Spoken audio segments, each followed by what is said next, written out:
Rose of cucumber. I'm excited to hear your story, mate. I'm like fired up to hear anyone's story. I like sharing stories, right? So I know we just kind of allotted into a little bit, but that's not going to go on recording. But what's your story? What is Becs? Oh, that's a very broad question.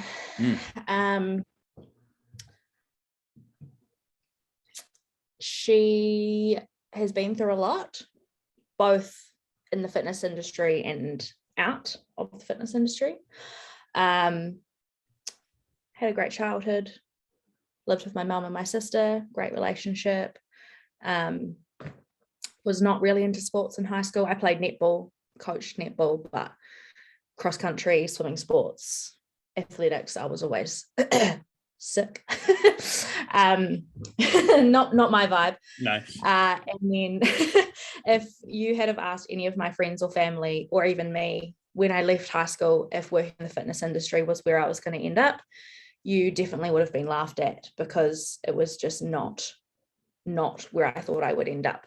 I went to uni straight from high school. Shouldn't have. I had no idea what I wanted to do. But that was kind of just the natural progression of where everyone went. So I started one degree in human services, did 1 year of that, decided I hated it. So started a second degree in the next year in management, also hated that. So I did 1.5 years of uni and left with nothing. But experiences, obviously. Met my partner at uni, and we're still together now, so it's probably the best thing that came out of uni. And then I went to ARA in Canterbury and got my level 5 certificate in fitness end of 2016. That was great. I loved the course. Tutors were amazing. I loved the way of learning. University wasn't really for me. Lectures are too easy to miss. You can sit in lectures on Facebook and Instagram. You don't have to pay attention. No one cares whether you're there or not. No one cares whether you pass or not. So not my type of learning environment. So I did really enjoy ARA. I had been working with a PT at a local gym for probably 2 years previous to that. Lost like 12 kilos while I was working with her, feeling really good. Wow. Definitely knew going into the fitness course that I was probably going to be one of the bigger ones. That's just kind of how it's been a lot of my life, through high school, well, through school in general. Always been sort of the bigger friend. Didn't really seem to bother me too much. Got bullied a little bit, but it's just kind of a rite of passage these days, unfortunately. When I started my course, I wasn't the biggest, which was actually quite nice, quite refreshing. A lot of people, it was nice to be in the same room with people who had been impacted by health and fitness somehow in their life, whatever that looked like for them. And we were all wanting to learn how to pass that knowledge on to other people. There was like a common theme throughout the classroom that just everyone wanted to make other people's lives better. So that was really, really nice. It was nice to be in an environment where I felt like we were all gunning for the same thing, super supportive, had great friends, and the course was really good. So I graduated with level 5 certificate in fitness at the end of 2016. I went to a few gyms to try and get a job. We were talking about that previously.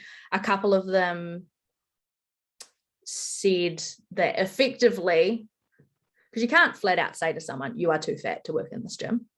But the tone of voice and the direction of the eyes going up and down definitely gave the impression that is what they were alluding to. And honestly, it broke my heart. I really wanted to just help people like me, help women who were afraid of the gym, who didn't have anyone their size that they could relate to. Find like where I am now, I know that the commercial environment or commercial gyms is not where a lot of those people are. But obviously I didn't know back then what I know now. So had those interviews, was super disappointed. And then basically I just got a job working in a bank. I lasted 2 weeks. It was freaking awful. I'm just not a corporate person. I'm not the type of gal who gets up in the morning, slaps on a face of makeup, puts on her corporate pencil skirt and goes to work to help people pay their bills. It just wasn't for me. Working in that environment tipped my mental health way over the edge. I've always been anxious, always somewhat had depression, all through high school. Ended up working with a psychiatrist at Youth Specialty Services, which is like a basically like the children's version of Hill Morton outpatient for people under 18. So I was with them getting therapy and counselling all through my last year of high school. I got discharged from their service just as I was going into uni. I just turned 18, so I was, finished and out. Working at the bank, having all that stuff go on with all the gyms.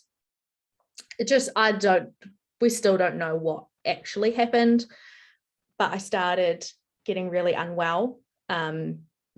In the end, it turned out to be panic disorder, which I'd never heard of before. But basically at work, at the bank, and at home, I just kept passing out all the time for no apparent reason. No one could really figure out why. I would always be like, I'm super anxious, like I feel like on the verge of a panic attack before I pass out. No one really put 2 and 2 together until I spent 1 week off work at the bank.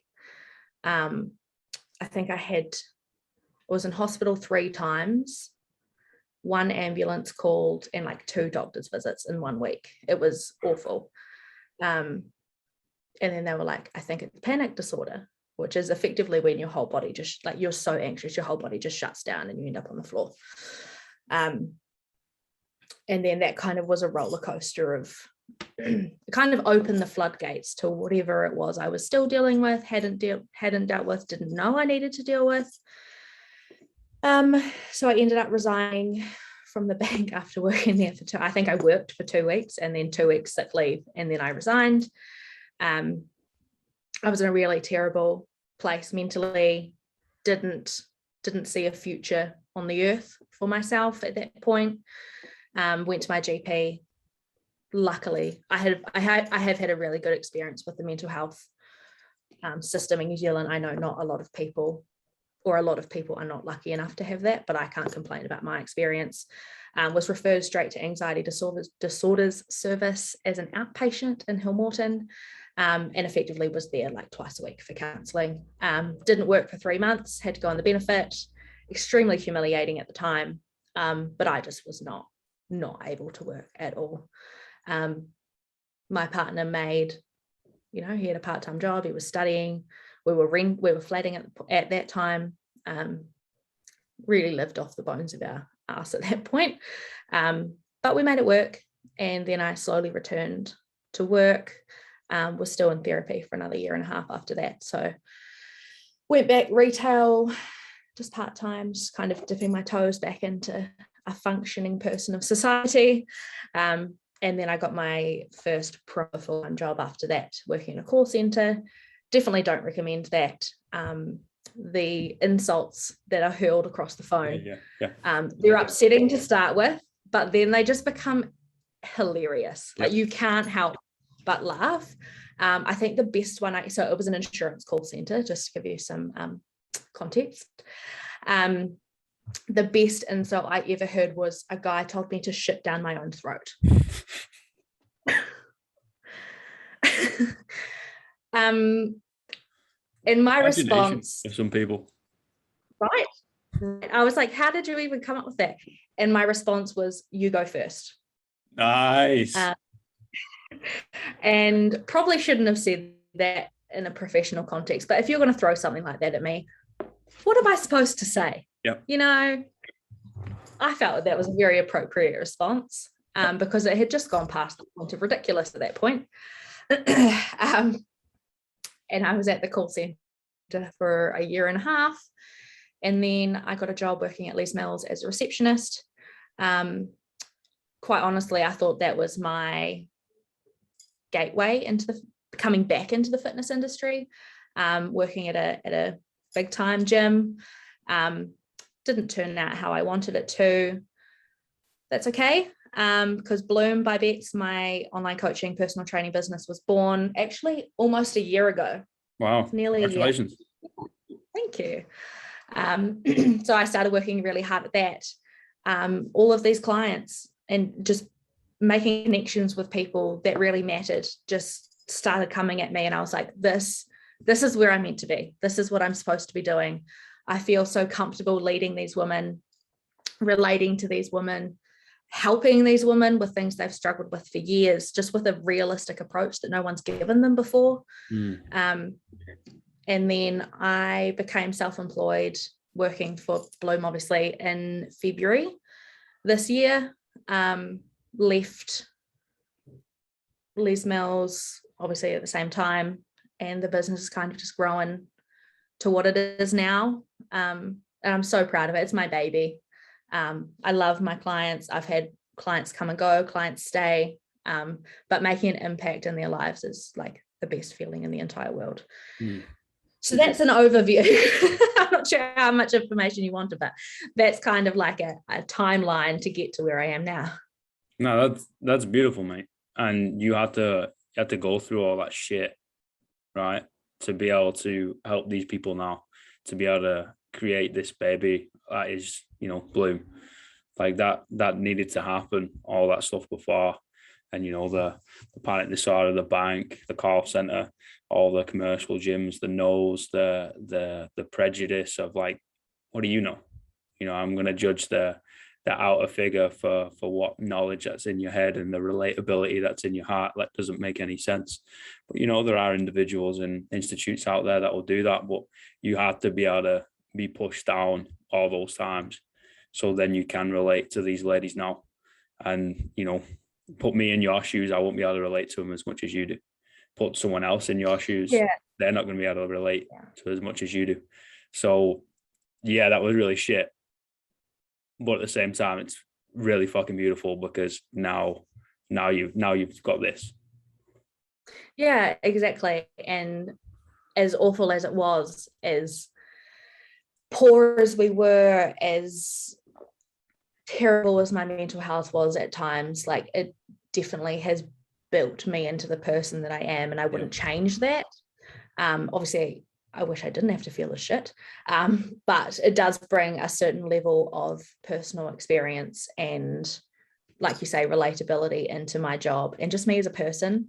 Like, I don't like to call myself a personal trainer, because I feel like that just pigeonholes me to just fitness, because I think there's so much more to me and the service that I can provide and the experience that I can provide my clients than just writing them a program and teaching them how to do deadlifts, because it's so much more than that for everyone else going through that journey, whether it's weight loss or powerlifting or just lifting in general, whatever they're choosing to do.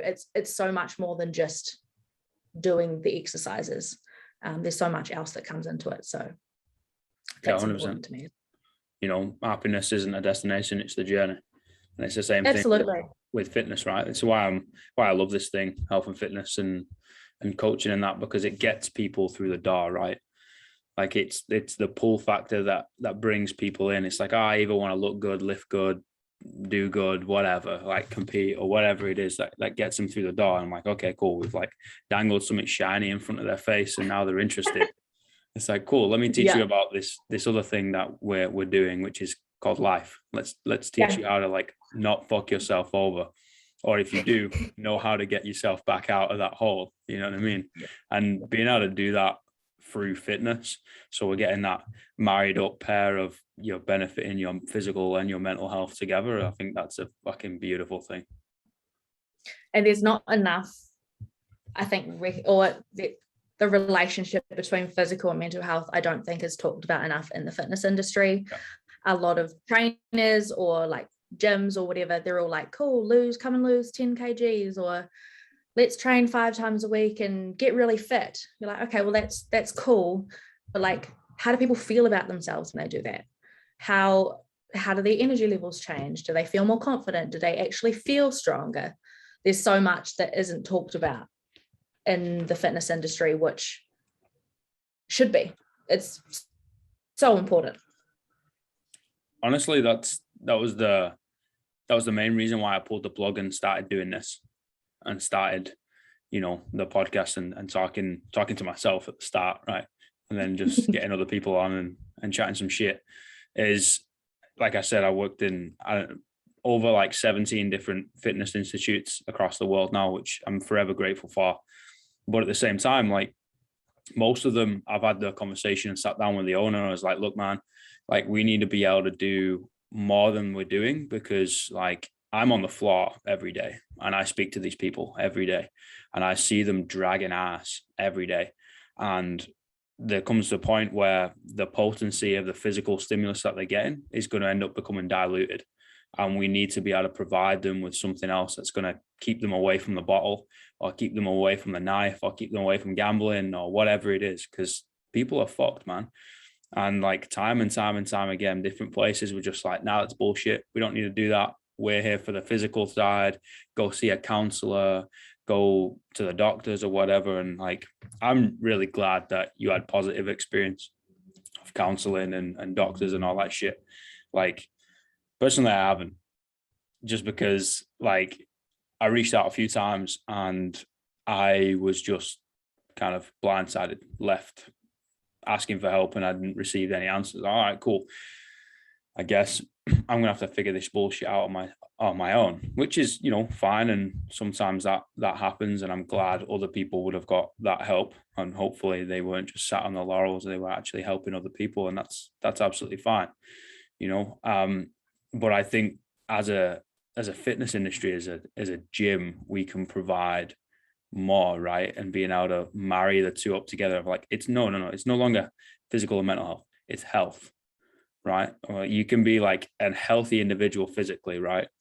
I was training a lot, looking after myself and all that type of stuff, but like mentally fucked up. I'm like, that's not a healthy individual. And the same way around, you can be happy as Larry, right?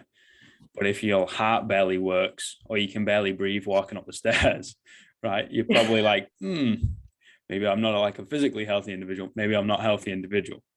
So it's like, how can we do both? Yeah. And they feed off each other all the time.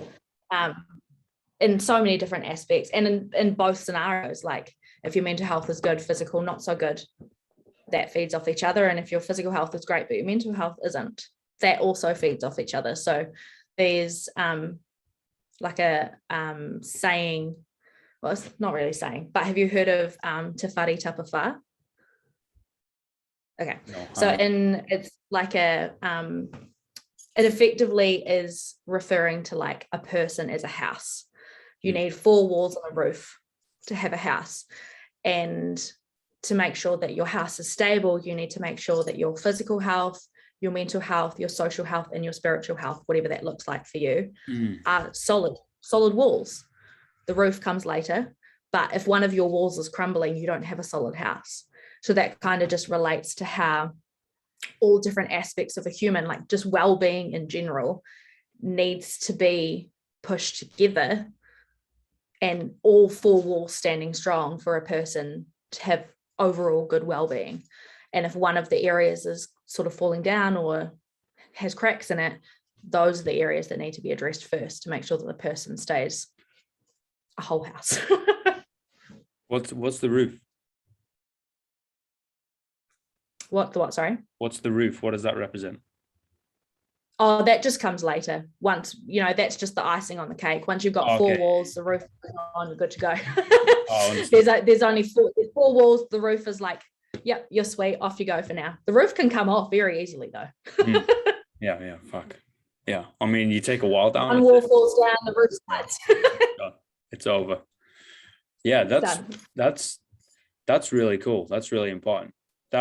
I take it that's Māori, right? Yes. Yeah. See, I think that's beautiful. I think there's a lot of things that we can pull from that culture as a fitness industry as a whole, right? Like I look at it as the world. I like to break down national borders, right? I don't like to look at myself as like, oh yeah, I'm English or British or whatever. Yous are different, other people are different or whatever. I'm like, no, let's like relate to one another rather than like highlight each other's differences. Of like, how can we as a whole, as a fitness industry, as people who like to improve other people's mental and physical health, how can we take from all cultures within the world to then benefit, right? And I think that could go very far if we use that as an analogy. That's really cool.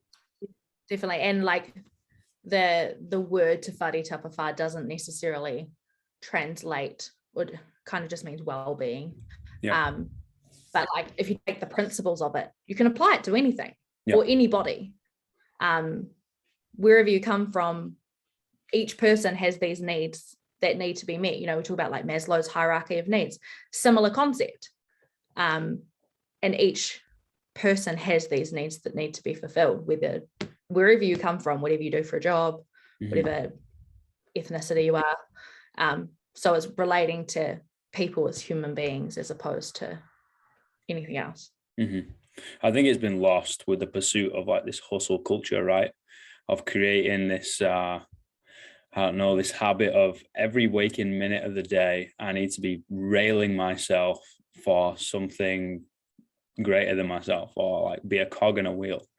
I'm like, whoa. You know, you can't pour from an empty cup. No. Right. I say I've sat down with my coaches, right, a few times, because I'll kind of pass on some knowledge and make sure they're doing okay. And it's more HR than anything else, but it's needed, right? And be like, all right, I want you to empty your cup every class that you do and everything that you do. And they kind of look at me like, the fuck, like that's asking a lot from me. And I'm like, because the process of doing that and what you're doing should fill your cup back up, right? Everything should pour back into your cup of just like, you should fucking love this place and love what you're doing and love what we can provide you so much that if you empty every drop out of your cup, you're going to get it back. And if it doesn't, and if it only fills back up like 90%, then you need to come see me. And we're like, cool, what's the problem? What can be, you know, optimized a little bit better? Even if that's just taking some time off, right? It's like, cool, like we can't do that all of the time. That process is very energy draining. I'm like, that's fine, but what you're doing should pour back into your cup. And I think that highlights a couple of the holes that we were talking about before we hit recording in some cultures in gyms around the world of just people are numbers rather than people are humans. Definitely. And that translates through, like, if that's an attitude a coach has, a client will easily pick up on that. Oh, 100%. And then that turns into a whole, like, they don't actually care about my progress. Like, I can't confide in them, because as a coach, I'm a counselor as well. You know, it's like hairdressers, beauty therapists, massage therapists. We're all counselors. Like, we take on everyone's shit. But that's part of our job, to be there for you because you see us regularly or you talk to us regularly. So if we're not well in ourselves, we can't take on your stuff either. So we need to make sure that there's a lot of expectation, I think, in the fitness industry that coaches are just giving and don't take time for themselves. Definitely a very hard lesson. A hard lesson I've learned this year is like working to the point of burnout, especially when you're working for yourself, or, you know, you're subcontracting at a gym and you don't have guaranteed income. Like, we all have bills to pay. We're all worried about, you know, who's going to pay for groceries next week. So there's coming from a place of desperation or seeing people as numbers or just like money signs makes people not want to trust you, makes people not want to follow your instructions, even though those instructions might get them the results they're after. If they can't relate to you or trust you, then that is ruined. Yeah, that authenticity cannot be faked, right? You take one look at someone's eyes and you can understand where they're coming from. You're like, okay, cool. Like, I'll run into a brick wall for this person. Or you're like, oh, okay, cool. Nah, I'm not giving you the last Skittle out of my bag, never mind $20. You know what I mean? And I've literally got to the point where, well, I've been like this for a long time, to be fair, but I've handed money back and be like, no, don't turn up anymore, because you're not giving me what I'm giving you. And I'm not someone that you can just dump all your load on and then you're just going to do the same thing again tomorrow or 2 days later. It's like, no. We need to work together, right? I'll figure out how to find the money elsewhere. It's like, it's okay. I've lived in my car. I've lived on the floor of gyms before. I've not had money to pay rent like countless times. Like, it's okay. I'll figure it out. Here's your $30. Like, go away. Yeah, definitely. And I think that's also, especially being new to the industry, and probably more in the commercial space of people coming in just needing clients, that it's actually okay for coaches to say no. Yep. Or personal trainers or whatever it is. I'm quite particular with who I take on. I speak to every one of my clients over Zoom before we agree to enter a coaching relationship. I have questions I want to ask. They probably have questions they want to ask. That's absolutely fine. But we're entering into a partnership here. Mm-hmm. Like, I can give you all the tools, all the guidelines, all the tracking sheets, all the calories, all the personalized training programs I like. But if you're not willing to step up and meet me halfway, we're not going to get anywhere. You're wasting my time. You're wasting your time, and you're wasting your money. Mm-hmm. So just don't. And I think that's big. That a lot of coaches are afraid of saying no because of the income downfall that could potentially bring. But there has to be a better standard for both client and. Yeah, and you got to ask yourself why you do this, right? Mm-hmm. If the reason why you do this is to make a buck, then okay, whatever. Maybe you just need to take everyone on and give them a half-assed service. All right, maybe that's what you want to do. Some ebook. Yeah, sell them some ebooks. Yeah, all right, whatever. Okay, I'm not here to tell you that's wrong. That's wrong for me. That might not be wrong for them. Okay, that's fine. That's the way you want to live your life. However, if you're in it to genuinely help people, right, and you're in it for the right reasons, then you would, it pains me to say this, but it seems like it's the way of the industry. When you start off, you'll get a second job, mm-hmm. right? You'll get a third job. You'll get a fourth job. Like I've done that shit. It's fine. Like it works out. It's rough, right? It takes a lot of time and energy, and yeah, your mental health will take a hit, right? But you're not going to be like flying high in this euphoric state all year round, right? Sometimes you got to take the roll with the punches, right? But you'll learn what you need to. You will develop that base. You'll earn your stripes, and eventually you can say fuck you to the other jobs and go full time into your passion. Absolutely, and I think you can, or the people that are really genuine, and a lot of coaches are. When you or your client shares something with you, whether it's a physical win, a mental health win, a confidence win, whatever that is, if that makes your day, or if that makes you smile, or if that, just the fact that they've shared something personal with you because they trust you, if that lights you up, then you're doing the right thing. Yeah. That shit is what I live for. Oh. That makes my job worth it 1,000 times over. When people share things with me, like they get some wins, like big or small, it doesn't matter. Like, I live for that shit. And that's how I know I'm in the right place. That's immense. That will forever fire me up, right? Even seeing you get fired up from those wins, if that makes sense, that will then fire me up. I'm just like, fuck yeah, this is so cool. Like, these are the people that, 1, need to be here, 2, need to be helped, and 3, this is the point of why we're here, right? To do shit that's going to fire us up, to help other people, to live life. I'm fired up. Let's go do some work.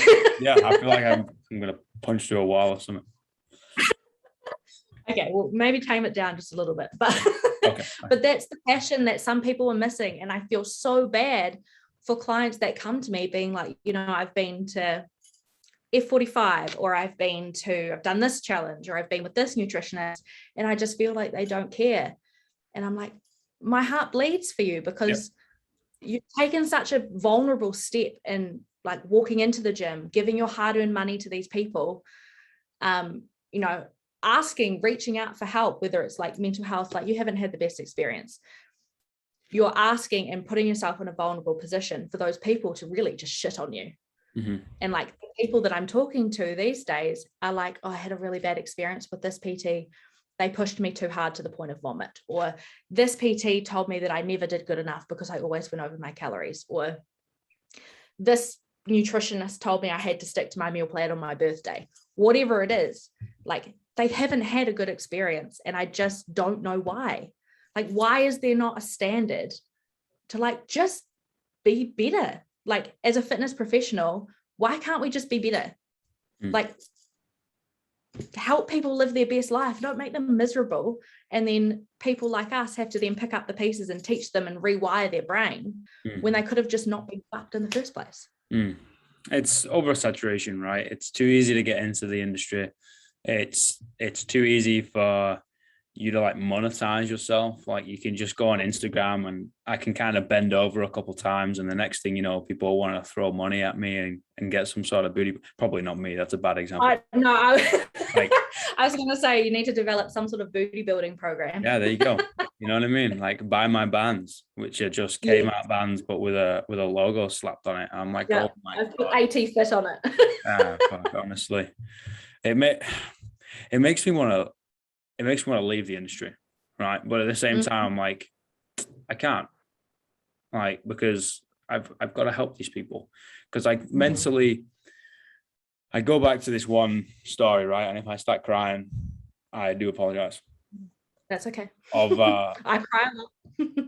Well, so do I. You know, it's just emotion, right? I go back to this one fella in a gym I used to coach at. This was years ago in the south of England, right?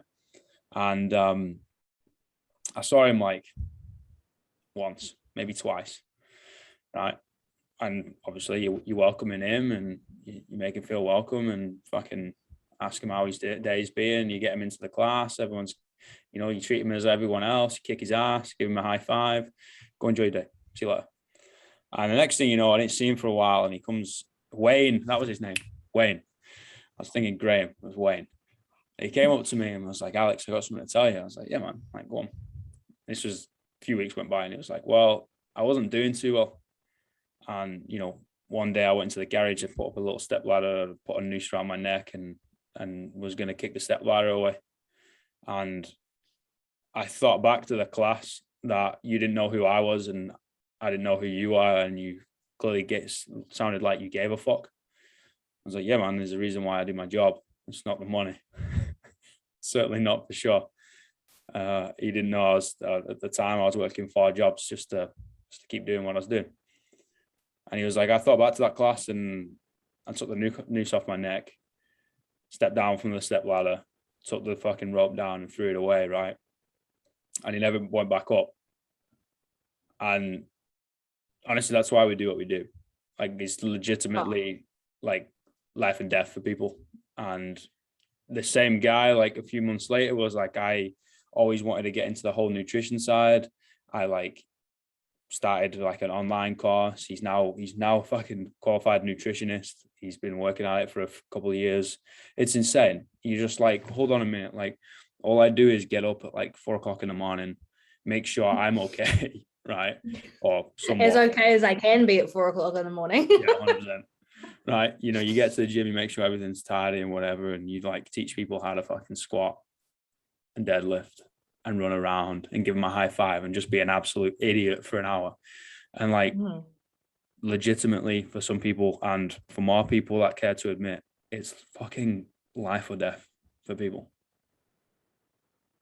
And the more us as individuals who work in the fitness industry, like, we know that, right? But I'm going to tar everyone with the same brush as like all those fitness people that work in this thing. The more we can actually acknowledge that and be like, no. Like for some people, this is the last straw. Like for some people, like getting into the gym is so difficult that they've actually made themselves do it because it's their last opportunity before they're going to be like, you know what? Nah, I don't need to be here. I was like, no, that can't happen. Right? We got to fucking help these people somehow. And we have to get to them before that point. Yeah. Somehow. Like not as severe as Wayne, which is such a beautiful story. I have a client at the moment who on our consult call cried the entire time because she was like, it's either you help me or I'm going to end up with an eating disorder and in hospital because I just don't know what to do.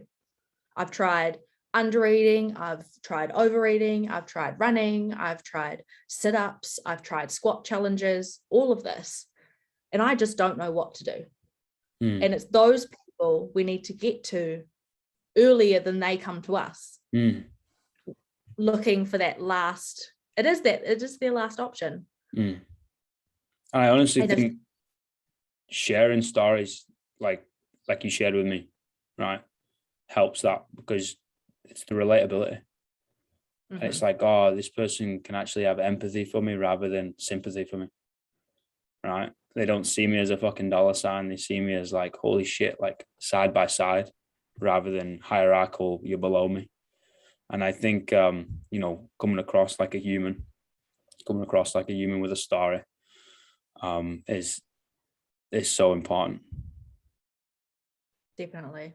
And I think it could be the fitness industry in general, it could be specific fitness professionals, but we're seen as someone who is higher, someone who has their shit together. Yeah. But like we don't. We really don't. Like just because we've got the qualifications and the knowledge doesn't mean we're very good at applying it to our own lives. Yeah. I'm very good at telling my clients what to do, but I'm terrible at taking my own advice. So it's just about trying to break the stigma that we're these like elitist people who have their shit together all the time and like just bringing us back down. Like we're just Becs and Alex who happen to be fitness professionals with mental health problems, just like you. We just happen to know a little bit more and can give you the tools to get you to where you need to be. It doesn't make us special people. Like, do you see physiotherapists or GPs as these people way above you? Probably not. They've done way more study than we have, years more than we have to have their job, and they're probably not in it for the money either. So like, why is it different? And same with mental health, like fitness, mental health, physical health professionals. We're just human beings with our own stories, our own emotions, different ways to process things. We just happen to be good at a particular area, just like you are. We need each other for different parts of our life. Like I have coaches myself. I obviously have a GP. I've got a dentist. I've got a physio. I've got a massage therapist. They're not better than me. They're just better than me in a specific area. Yep. Doesn't mean they're better people. Yeah. In the room that you're currently in, they know a little bit more than you do. It's just like in the gym, right? It's like, it's funny because I used to say that all the time of like, we're all the same. But in this room right now that we call a gym, I just know a little bit more than you. But if we come out of this room, I can guarantee you're going to know a lot more than me. But it's like the role's going to change. That's fine. We're just going to learn from each other. Yeah. And people just need to be more open to it and more open.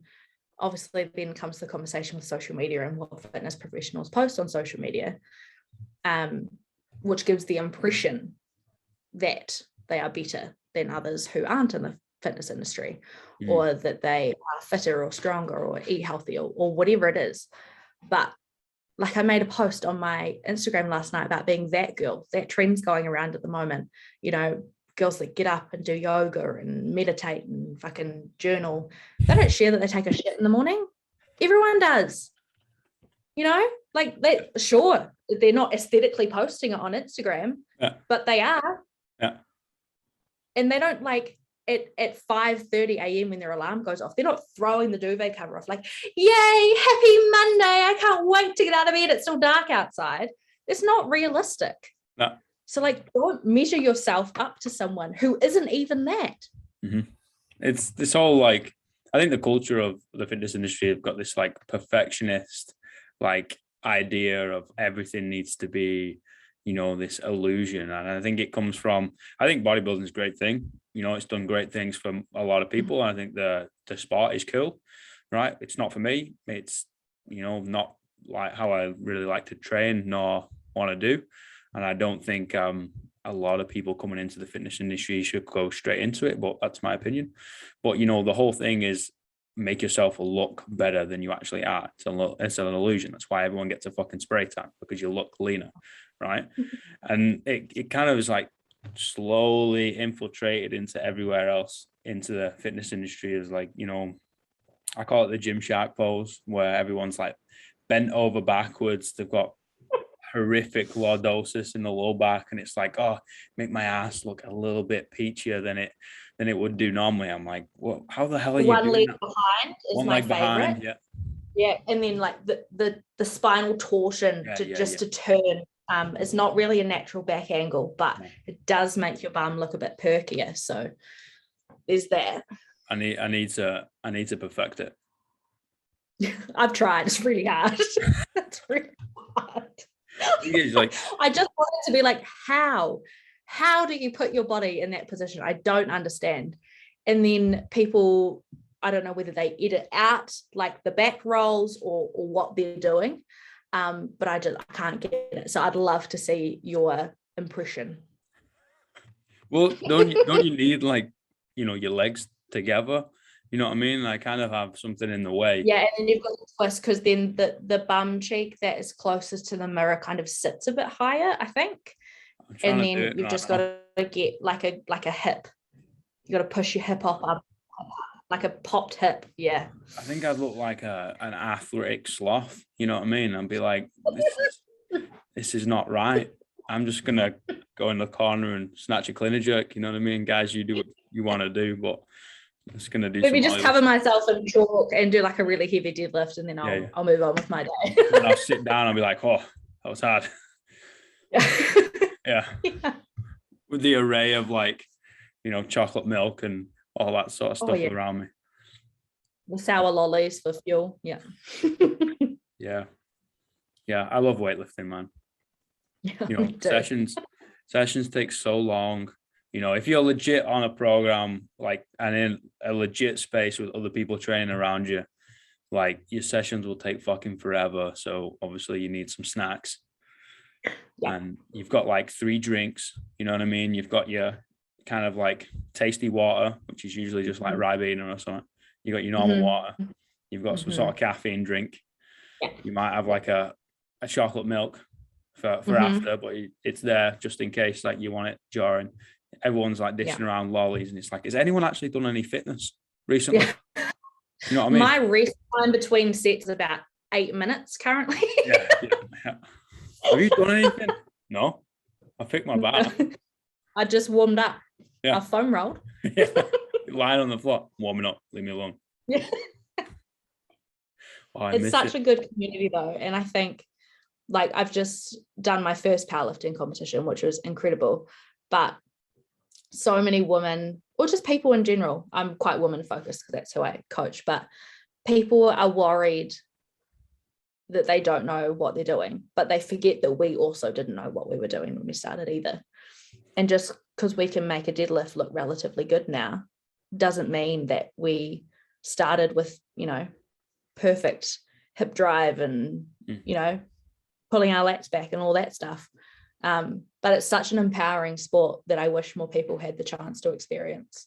Yeah, I think strength sports in particular, like either any 3 of them, weightlifting, powerlifting, strongman, like anything, like, you have a different level of respect for like the craft and also like yourself and the journey, right? Because strength is months and years. Like, it's not going to come within 2 weeks. Yeah, okay, you're going to get a little bit stronger, but you're just kind of waking up your nervous system and learning a new skill. And then you'll hit that point where you're just like, oh my God, I've trained a year for 5 kilos over 2 lifts. You know, and you're like, what's the point? I'm like, yeah, you gotta love it, man. And I think people in strength sports are more likely, in my experience anyway, over 13 years of lifting.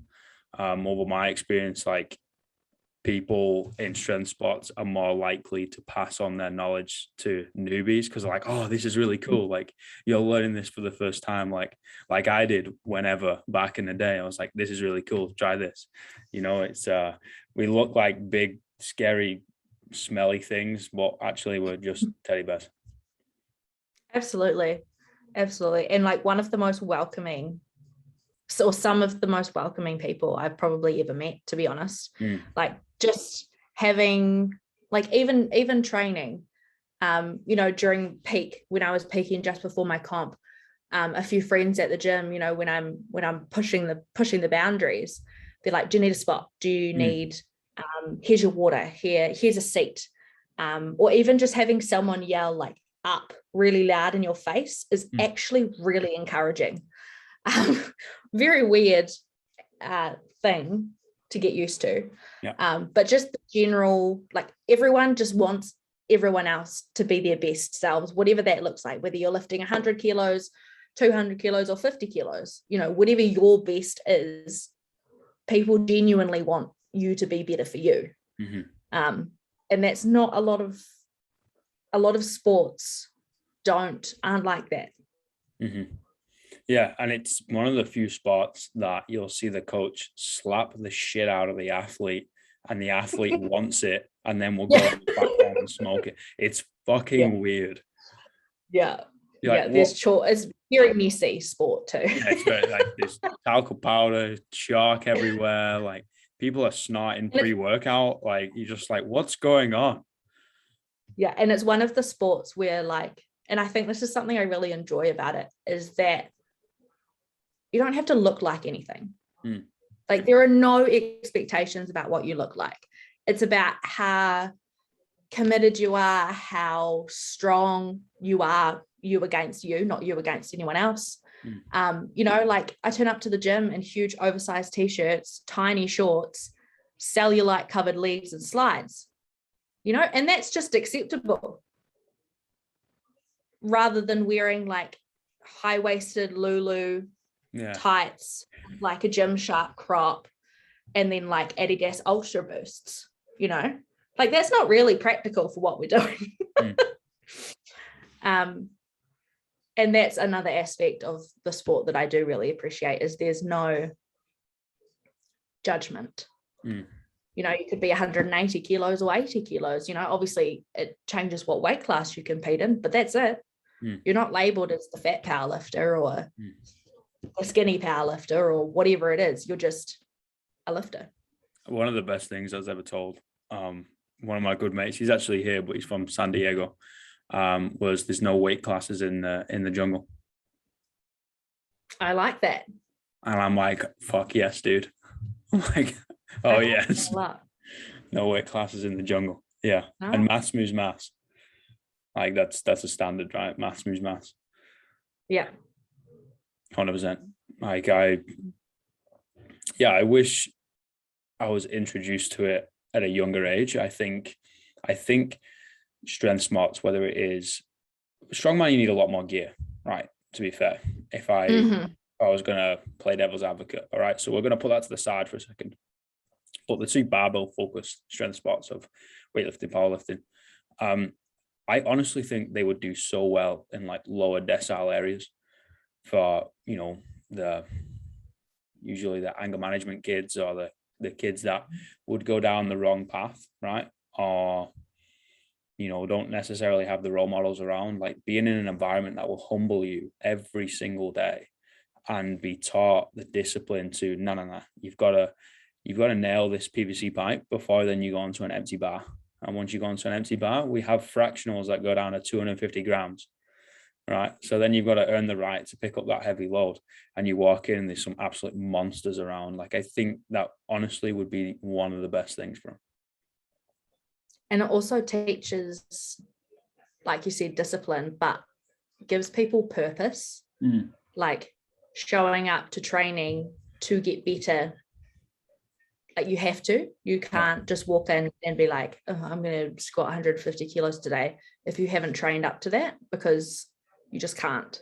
Yeah. So it teaches discipline, purpose, and like there are so many ways you can feel a sense of achievement or a sense of accomplishment in really small ways, which just add to the joy of the journey, really.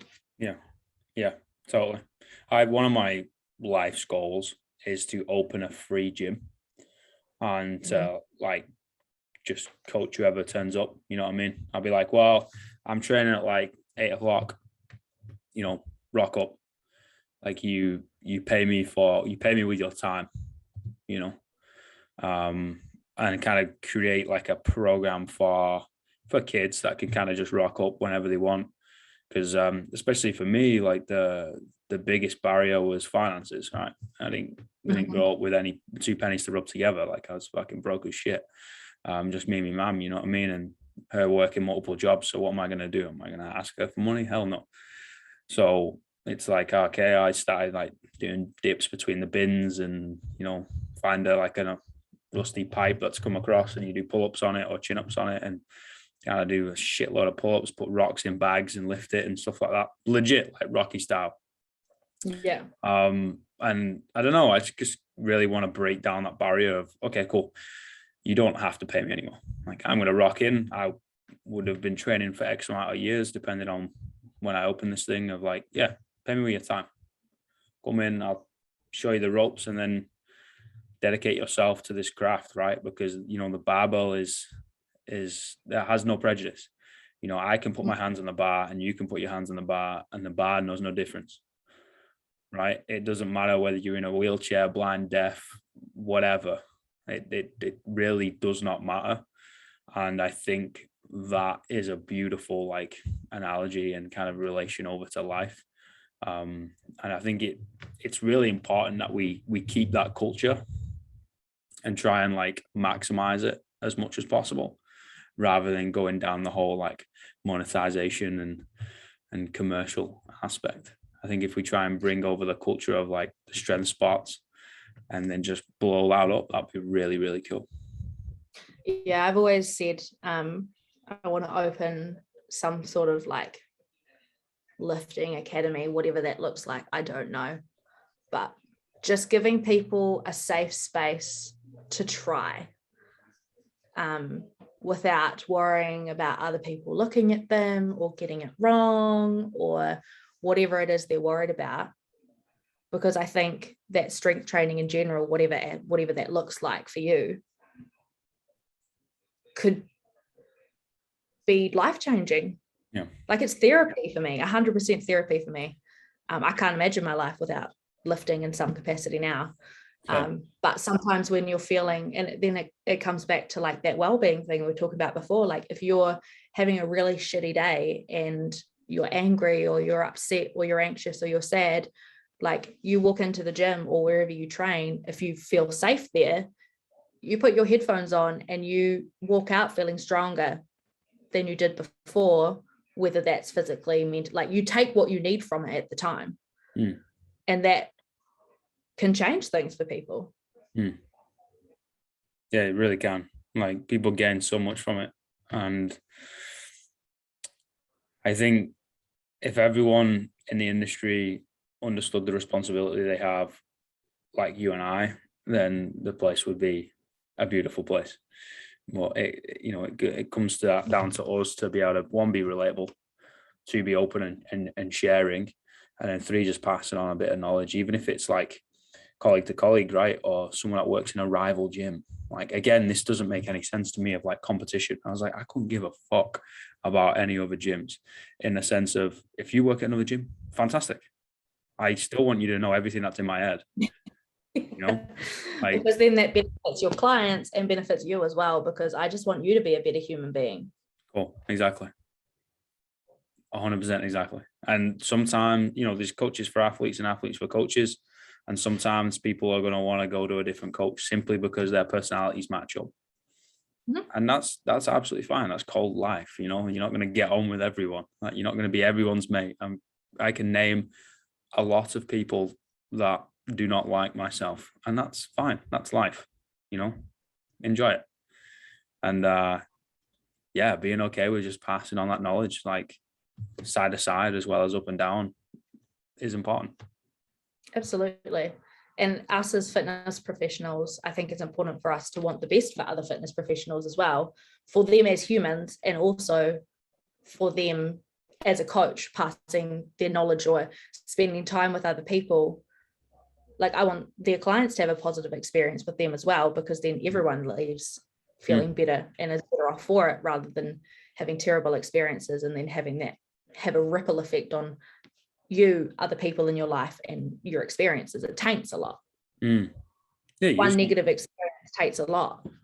For sure. You just want people to have a good time, right? And be able to benefit from whatever we benefited from. Like, we clearly benefited from the fitness industry. That's why we work in it. We didn't just be like, oh, what do we want to do? That one. Okay. We'll do that. I choose that. Yeah, like we kind of saw the benefit from it and wanted to be able to pass that on. And if that means we get money from it, wicked. If that means we don't, that's life. And the joy of just helping people is enough. Enough. Yeah, and hopefully you make enough to pay your bills though. I mean, that's great too. We are human. Remember, we do have bills to pay. Yeah. We'll find a way though. Don't worry about us. You put your back in a corner, against the wall. Like, you'll be really surprised what you're able to do. Like, legit. Like, gun to your head, you'll figure it out. There's always a choice, and you'll be able to figure this thing out. Absolutely. Right, I got a couple of questions. Okay. On the spot. Okay, these questions I'm obsessed with. Okay. First of all, what's the greatest piece of life advice you've ever received? Just keep trying. Eventually you'll make it. Quick, hot on the trigger. I like it. My primary school teacher told me that, and I've never forgotten it. Also, the Dr. Seuss book, Oh, the Places You'll Go. There's one line in it that says something about, oh, kid, you'll move mountains. Always remember that too. One of my favorite quotes. Dr. Seuss is literally a genius. Life lessons from Dr. Seuss. Yeah, legit. Okay, what about the worst piece of life advice you've ever received? The less you eat, the more weight you'll lose. Wow. Yeah. Did you actually get told that? Yeah. Yeah. From when I first joined the gym, it was a YMCA gym, or a community gym, when I was 15. I think you had to be to join. And I had, the free consult, whatever, PT session with this guy, and never stepped foot in a gym before. He was like, yeah, so this is the elliptical, and this is the treadmill. These are what you'll be using. And if you really want to lose weight, just the less you eat, the more weight you'll lose. Wow. It is like my life mission to prove that wrong. Wow. Like, that is what my whole coaching is centered around, is proving that to not be true, because it's not. Giving him a fuck you. I love it. Yeah. Okay. All right. Last question. 3 words you would tell your younger self.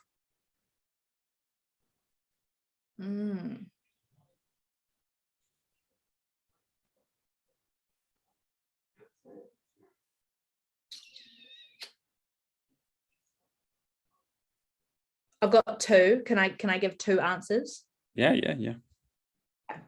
The first one is, it gets better. As cliche as that is. The second one would be, you deserve more. Nice. Yeah, I couldn't choose. It gets better. You deserve more. Nah, they're top class. Yeah. They're top class. I honestly love hearing people's answers to these same questions. You know what I mean? I've heard a fucking ton of answers, right? and you just get to dip into someone else's reality and kind of like see how their brain works, see how they see the world, and it's a beautiful thing. And being able to, you get to know people a bit more. It's cool. Yeah. Thank you. No, I like them. They're good questions. They're good questions. I like those. Oh, thank you. Mate, you are always welcome down to Unbreakable. We'll come throw down sometime. We'll lift some barbells. Absolutely. You know where we are. We're literally just around the corner, and I'm there most of the time. So just shoot me a message if you want a deadlift or something, and I will definitely be there, and I will not be out on a run. Bring some caffeine and some chocolate milk. Oh, that Lewis Road thing, that's like crack. I know. It's too good. I really want to get like the 1.5 litre thing, but it's like $11, and I can't. The poor boy in me can't justify it. Maybe it'll be a Christmas present to yourself. You can treat yourself around Christmas time. Yeah. Surely. Oh, but I know me. I'm a creature of habit. I get addicted to things very, very easily. So it's like one, and I really enjoyed it. I'm like, if one's good, two's got to be better, right? Next thing you know, sometimes. Yeah, you walk into the gym and I'm like, there's like bottles around me of chocolate milk. I'm like, I fucked up. Alex, what have you done? Yeah, I fucked up, guys. I've got a bank loan. Like, I've made a mistake. I've made a grave mistake. It's not my fault. They made me do it. It's bad. Mate, I really appreciate your time. I'll let you crack on with Bloom. And yes. Mate, thank you so much for sharing your story and having a conversation with me. I really appreciate it. Thank you for having me. It's nice to chat to someone who shares similar views to you. Definitely. It is indeed. You are not the only crazy motherfucker on the planet. At least there's two of us. Yes. Well, that's good. Like, as long as there's two, we'll never be alone. Yeah, that's true. Well, I am absolutely mental, so I don't know if you're as crazy as I am. Perfect. Thank you very much. And mate, just walk around the corner. We'll throw down. Absolutely. 100%. I will. Bring chocolate milk. No, I'm joking. Oh, yeah. Oh, chocolate milk we'll see. Depends how much I want to encourage the habit. I don't want to be an enabler. Oh, an enabler. That's a term I've not heard in a while. Maybe I'll put that on my CV. Personal trainer, online coach, chocolate milk habit enabler. Oof. Surely that'll get me hired. I'd hire that. Yeah. I wouldn't even need an interview. I was like, whoever that person is, she's it. Just get them through the door. All right. They're bringing chocolate milk. It's fine. Even if I have to do that work again because it's shit. Okay. Yeah, 100%. No, I appreciate it, mate. We'll catch up soon. Absolutely. All right. Peace.